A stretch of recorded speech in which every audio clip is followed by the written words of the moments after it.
Mesdames et messieurs, c'est un insigne honneur pour moi de vous recevoir ce jour dans les locaux de la Direction d'aide et d'assistance aux réfugiés et apatrides du ministère des Affaires étrangères à l'occasion du lancement officiel par le gouvernement ivoirien de la carte d'identité biométrique du réfugié. Je voudrais de prime abord vous adresser les remerciements de son Excellence M. Marcel Amontano, ministre des Affaires étrangères, pour votre présence effective à cette cérémonie qui, s'il en était encore de besoin, vient témoigner l'attachement de notre pays au respect des engagements internationaux auxquels il a librement consenti.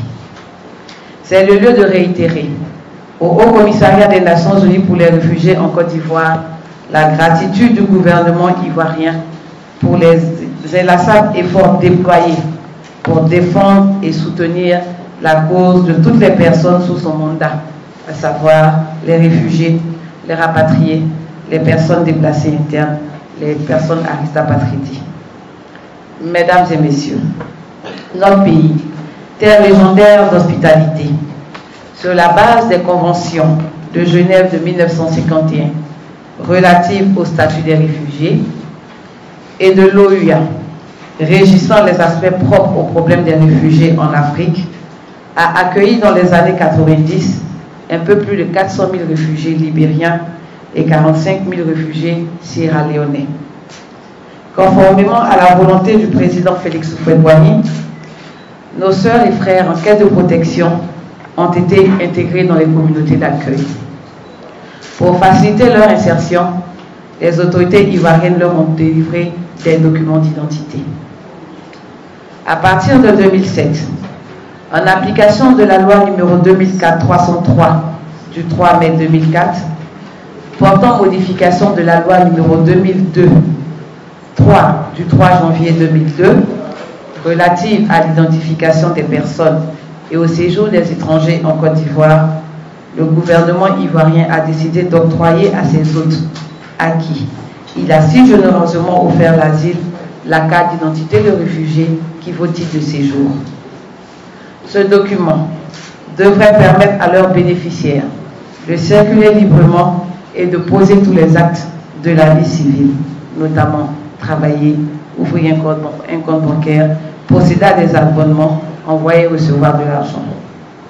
Aujourd'hui, en vue de se conformer aux exigences internationales en matière de sécurité, notre pays, toujours fidèle à ses engagements, a décidé de délivrer aux réfugiés vivant sur son territoire des cartes d'identité biométriques.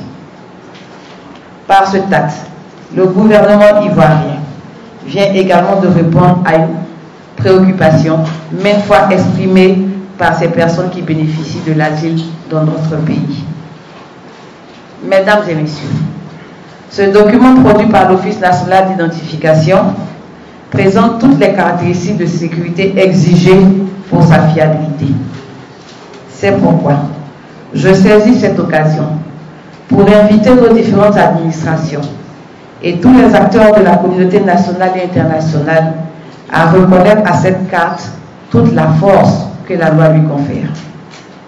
Chers amis de la presse, je voudrais pouvoir compter sur vous et vos réseaux de communication pour la vulgarisation de cet important document. Chers sœurs et frères réfugiés, vous pouvez imaginer ma joie de voir cette promesse enfin se réaliser. Je compte donc sur vous pour participer massivement aux opérations d'enrôlement qui seront menées de façon simultanée par les équipes de l'Office national d'identification, appuyées par les agents de la DARA, du lundi 25 au vendredi 29 mars 2019 à Abidjan, Guiglo, Danané, San Pedro et Tabou. Je vous remercie.